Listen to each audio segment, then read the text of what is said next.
Joseph, naghalin imaw sa pagbaligya ka na itanang may manghod, naghalin imaw sa slavery, naghalin imaw sa prisuhan. Pero i-promote in hari. And ang hara pinaka-dramatic sa gusto ko sa life ni Joseph. Diyan na itong night famine, di ba? Doon yung panang ko itarik. 7 years may na famine, and then 7 years may na abundance. Kaya na-interpret mo ni Joseph, kaya habat hari, o sige Joseph, dahil doon naman mo, ikaw na lang mag-manage ha. That's the story. That's how Joseph became the manager over all the Pharaoh's government. And so, ikaw na lang mag-manage. So, 7 years of abundance, sobrang bukana ang pag-ani sa nga 7 years. Pero 7 dagon yung ron. Kaya take advantage ni Joseph sa pag-manage na mga tanan sa Egypt. Nagtipon ni Mao, pagkamon, grains, nagtipon ni Mao kung ano, trigo, nagtipon ni Mao, nag-alaga sa datayo for 7 years. Dahil 7 years man na yun ang famine. So dahil maagam si Joseph, nakadaro Ginoo, himo imaw ito'y nga rin ng mga bagay na kung siin ay naging pinaka known nga history in the land of Egypt. 7 years of abundance, 7 years of famine. Imagine 7 years na may famine. Sino karon makatakot? Kita nga ni ay isang dagon nga famine ay ayawan yung kita. But doon 7 years of famine, meron na preparahan in Egypt because of the wisdom of Joseph. His wisdom comes from God. And so, tanan nga lugar ay may famine, including Canaan. And so may famine man ito kanday Jacob. Sabi ni Jacob, uy, bakit at makaon? Abi, makakamot pagkaon ito sa Egypt dahil Egypt, kung nakasupply makaroon pagkaon sa bilog na kalibutan at that time because may collections na for 7 years kabulganaan. May famine sa buong bilog na region. And then, habalitaan na sa Egypt may pagkaon. Pinaagto ni Jacob, paano mga unga ito sa Egypt, agad magbakahit pagkaon. Nabilin to sa bilog na pinakakamanghuran. So, 10 of them, sandarong nagbaligya, sandarong nagplano magpatay kay Joseph, sandarong nagbugbog kay Joseph, sandarong nagbaligya kay Joseph, sandarong dahilan kung hamaan nag-agto si Joseph ito sa Egypt, nakulong, nag-agto isang ito ang magkapakayit pagkaon dahil may gutom sa mga lugar. Buti ito sa Egypt, nakita lagi sa ni Joseph. Okay, 17 years old din mo, tagaan na nga din baligya. Mayo parang kilala sa ni Joseph. Bangod sa ni Joseph ang kultura ng mga Hudyo. Although ito imaw sa Egypt, ang Egypto git araw-ana nga practice, ana nga itsura, yung mga make-up pagisan na ron sa Egypt, nakalbusan daw kung ikaw ay mataas na yung mga posisyon sa Egypt, ginabistihan ka kung una ka sa posisyon dito sa Egypt. Ang mga paghambal, Egyptian yung taimaw, ano ginakaon ay pagkaon sa Egypt. Pero pag abot it mga Hudyo, halin sa Kanaan, ay gabakay pagkaon ay may gutom, kilala ni Joseph o pamayhunan ko ana nga nagpugong ka mga imanghod, nga nagbugbog, nagbaligya, naghugog sa balon ka na. Kilala na. Hindi na malipatan. Maybe 15 years, ano lang tayo, hagpas siya tayo. 15 years, kilala gihapon na. May nakilangan ni kami ito kahapon sa bukid, magaliro nga foreman sa nagapamantay. Ay nagatinagalo ng imaw. Pero kung gilimot at kanon, tapos abanamot at kanon ka na, sabat imaw. Gali, ay akanon, gilimot at tinagalo. Ang sa inyong taga-siin, taga-madalag. Taga-madalag na imaw. Taga-talimagaw. So, paghihapon mo nilipat, nakinagkanan yun dahil mo, kinagkanan na dito mo. Si Joseph, kilala na mga imanghod. Anong pamayhunan, anong pamistihon, kilala na sa hindi niya mga Hudyo magpamisti. Ay maghugag o mga Hudyo maghambal, kilala na. So this, dahil pinaka-dramatic, pagsunan na, sige, pa-entertain, save na eh. Okay, baligya isang naron. Pero nagplano si Joseph, nari nga plano. Dahil yung pagkaon sanda, nangaw ng mga Hudyo nga, entertain sanda mayan. Maayos yung pag o sanda gin-interrogate kung alin. Entertain sanda, tapos ginpagain sanda, ginpakaon pagit sanda. Ginpakaon pagit sanda.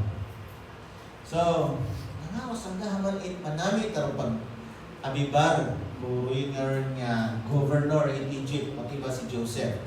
So, akibahan gali nandar kato si Benjamin, yung pinaka-kamanguran. Tapos si Benjamin nga ra, manghod kita ni Joseph ron sa anang nanay, na magmanghod kita sa nga bilog, bukod at half brother. Si Benjamin kamanguran. Ang pagain, manana si Benjamin, kanamitod ang mga pagkaon ng bintao kana. Talagang yung pagustuhan na anang manghod, siyempre, love na manghod na. The rest, okay, sige, namin man doon pagka. Pero iba kita kay Benjamin. Okay? Pag ulit nanda, namba ni Joseph, butangan mo ako ng kap marong yung gold na andalo niya. Pabangda na itong sanda na nagpanakaw. Ito ang plano eh. Okay? Ibutang sa andang sa andang sudlan. Pag-abot ito sa unahan, mga yung sana, kiniyagas, sanda, ipayagas ni Joseph. Ay! Ang bayit mga sandalo ni Egypt. Yung bless yung kamumanat amon nga gobernador, yung pakaon ka mo, tapos inalagaan mo. Gintakawan pa ninyo, isang nakapati. So, siyempre plano ni Joseph abot makabalik sa sanda. Because that's how the drama took place kung ipabalik sa sanda. Dahil mo nakita atong cup ng gold kay Benjamin. At kung sino umana nakitaan it cup, maro makabilin, ay hindi it pwede. Mga ibang manghod sa banana. Sir, kailangan makabalik ro amon nga ron nga bunso sa amon nga tatay. Kasi kung hindi mo makabalik sa amon nga tatay, ikamatay ni Jacob. Ikamatay ko amon nga tatay dahil doon na karon nga magugang mana. Anak karon nga magugang hay namatay yun man waron. Nagsinungaling ko sanda. And so kailangan makauli mana ro amon nga mangod sa amon nga tatay dahil di mo lang ro nabilin sa nga nanay. Hindi mo malang mana sanda ron. Si Joseph ay, ano nga pamatsyag. Imagine ko rin si Joseph, hindi yung nakatakot. No? Kaya hindi man mo katakot, medyo sumugod mo sa nga chamber ang nagtinami si Noto. At ito, pagkatapos na pour out in anang emotions, ito sa nga chamber, nag-imaw, nag-ilisimaw, kaging atubang na naraan ng mga igmahot niya imaway isi ang kahudyo ba ulihi din-reveal na naroon ang sarili ka ang banana okay so Genesis chapter 42 to 44 Genesis 45 1 to 5 Joseph's brother were sent from the land of Canaan to buy food kinabog Canaan Genesis 45 verse 5 to 7 na-encounter yun nanda si Joseph and at that time naging reveal ni Joseph ang sarili yun kanda the brothers who plotted to kill him and sold him and later ay mga naging slaves ay na-terrified ka na pag-reveal na it is me your brother it is me your brother Joseph. Hindi kapati roan ng mga imanghod. Naroan ng katubang. Hay imaw pinaka makapangyarihan ng tao sa bilog na Egypt.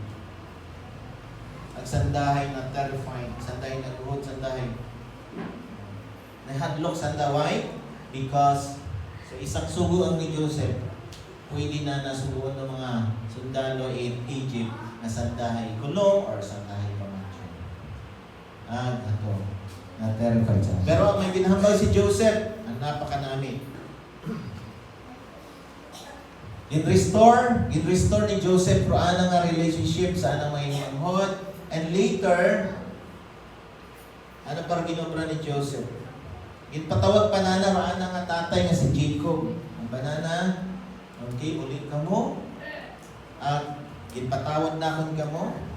Dahil ang banana, dahil napakanami. Plano na ni Diyos. This is God's plan. Okay? Nga, paligyan ninyo ako. Ako ay naging slave sa Egypt. Ako ay nakaagit malisod sa Egypt. Blessed Ginoo, because, and now here we are. Because this is God's plan. This is God's plan.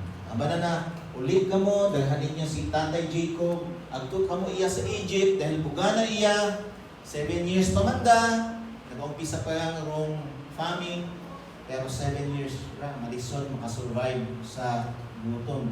Hindagananda, magbalisan da sa Kanaan, hindagananda si Jacob, tanan sanda, at hintawan sanda ni Joseph, ilistaran ito sa Egypt. So, dito bantog nga, Goshen. Sa lugar nga Goshen. Sanda, game, pa-star ni Joseph. Doon, Egypt. Kaya, pero Egypt, bisan makaroon di Egypt ag Israel, may manami aron nga relationship. Bisan may mga gera-gera. Narinig na nabatian ko sa latest news na Egypt ay kaapin ka sa Israel. Because they have good relationship ever since. Bisan pa sa time ni Abraham, Egypt ay may good relationship sa mga taga-Israel. So, magto si Jacob, nag-start siya na sa Goshen, agastanga, namatay si Jacob. Pagkapatay ni Jacob, nahadlok tagihapon do mga brothers ni Joseph kana basi kon nagmayad lang si Joseph kana dahil kay Jacob, buhay pa si Jacob. So maron amat sa pamilya maron, mayad yan kamo dahil wala pa si tatay. Wala si tatay, nanay. Wala na. May akong karon ng experience ang bananda. Dahil wala na ang inyo, kanya-kanya na tayo.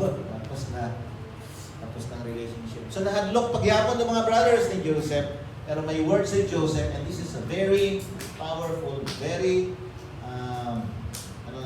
powerful and life-changing word. Ang banana sa chapter 50, verse 20, even years later na nagkahadlok pasanda. Ano ang banana? Sa Genesis, balikan natin aton key text na ito kaina sa primero, chapter 50 verse 20. So raya rong kung haman sa datong first slide. Genesis chapter 50 verse 20. Kung haman na coin dayon nga salita, dayon nga word, dahil sa word nga story. As for you, sabi ni Joseph sa anong mga manghod, you meant evil against me. Lanuhan niyo ako't magain. You meant evil for me, against me. But God meant it for what? Meant it for good. Well, Diyos, raanan ang plano ay ayan. Bisan nakaagi kita't makaroyan. So what's the lesson in the life of Joseph? Ano rin yung lesson natin overall? The last part of the slide. First,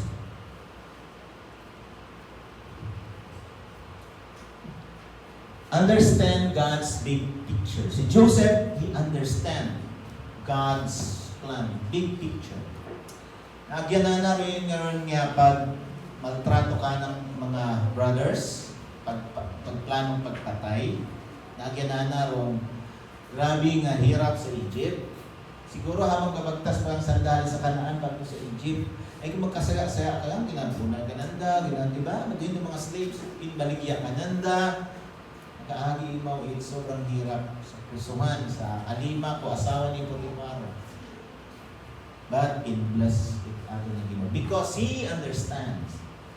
As kung anana, sayra nana, despite of these difficulties in life, despite of these challenges, despite of these negative thoughts of my brothers against me, sayod it Ginoo, sayod ko nga may plano ng Diyos sa amon. Sayod ni Joseph from master plan ng Diyos sa anang gawin. Sayod na nga may plano ba ano? Sayod mo nga may plano ng Diyos mo, muwa ka sayod, sayura. may plano ron Ginoo.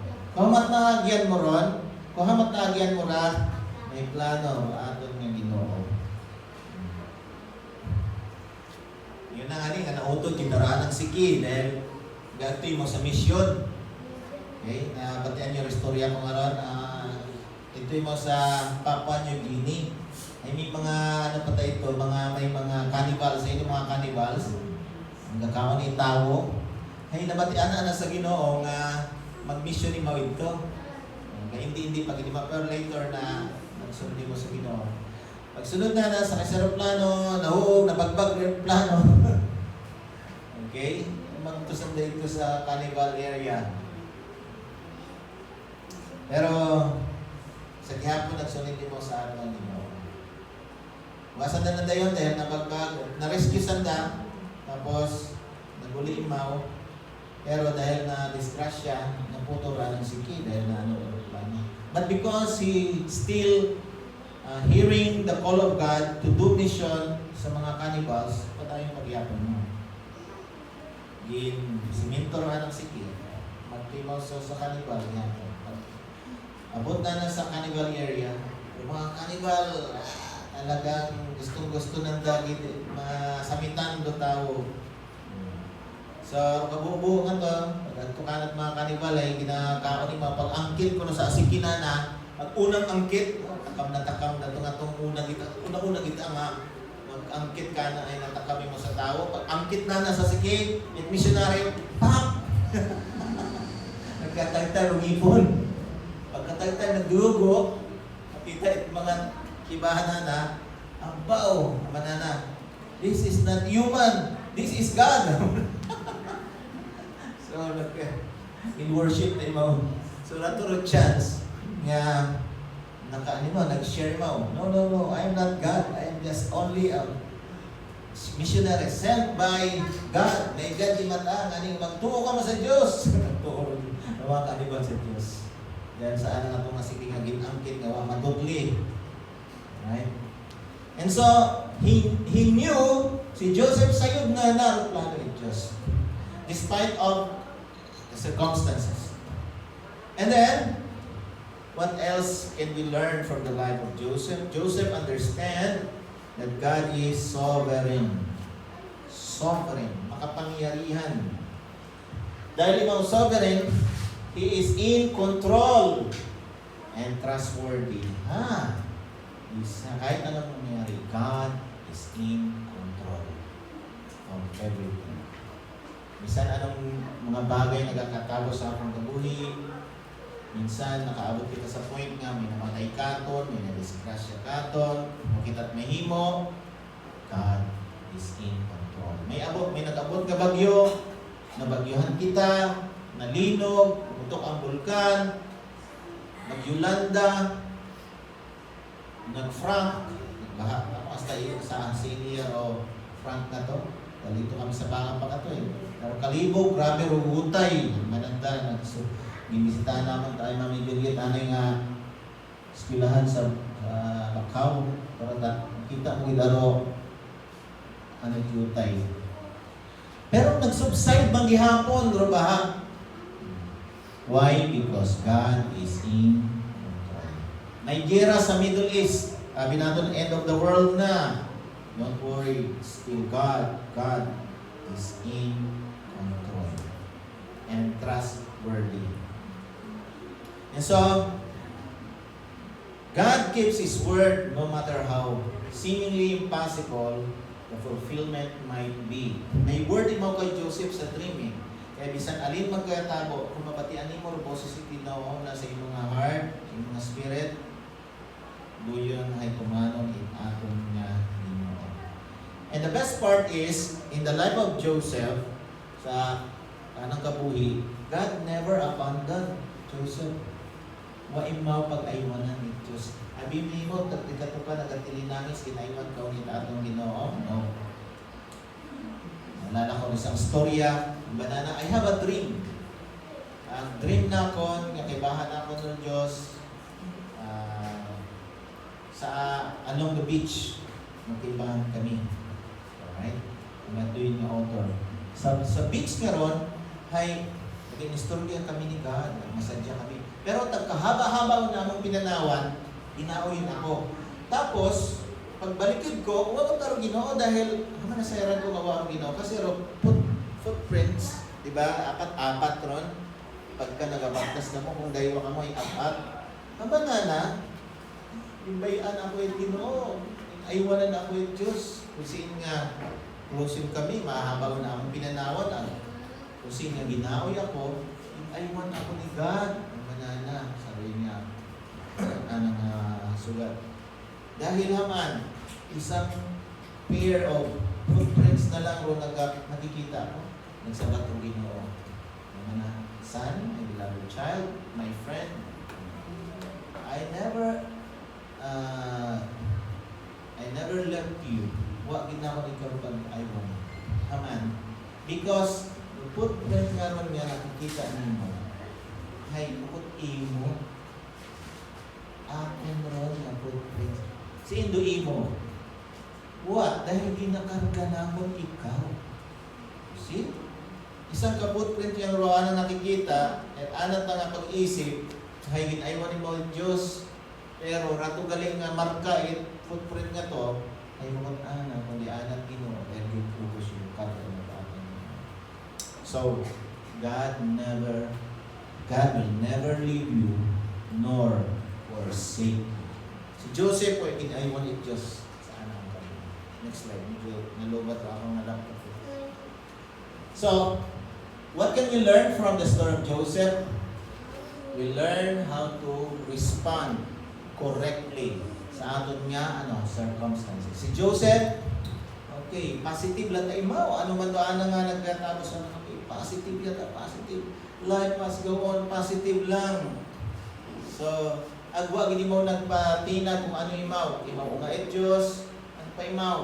Imaw hay Hudyo, ano pa imaw? Huwag gini mo na-shake sa ano nga pagtuo. And he responded his circumstances correctly. Even sa pag-response na sa ano ng mga magugang na nagplano mga magpatay ka. So doon kita ngayon